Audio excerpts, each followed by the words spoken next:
Аливаа асуудлыг шийдэхэд таны оролцоо чухал уу? Тийм шүү дээ. Чухал ер нь өөрөө оролцож байж л өөрийнхөө асуудлыг шийднэ л дээ. Хяналт гэж юу вэ? Аливаа асуудлыг шийдэхэд хяналт чухал шүү дээ. Олон нийт хэрхэн хяналт тавих боломжтой вэ? Сайн байна уу?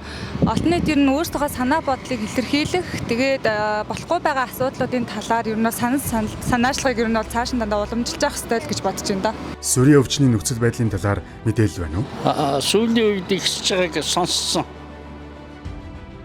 Сүрээгийн өвчлөлийг бууруулахад юу хийх ёстой вэ? Хавтлыг идрүүлж ард иргэдэд мэдээллийг хүргэж өгчээвэл болно. Олон нийтийн оролцоо нь иргэдийг нийгмийн үйл ажиллагаанд татан оролцуулах, шийдвэр гаргах үйл явцад санал бодлыг нь тусгах, бусдад нөлөөлөх боломжийг олгодог. Олон нийтийн хяналт нь аливаа үйл ажиллагааны явц, үр дүнд системтэйгээр хяналт тавих явдал бөгөөд иргэдийн оролцоотой хяналт нь олон нийтийн санал хүсэлтийг аливаа үйл ажиллагаанд тусгах, тэдний санал хүсэлтэнд тулгуурлан үйл ажиллагааг сайжруулахад туслах сайн талтай юм.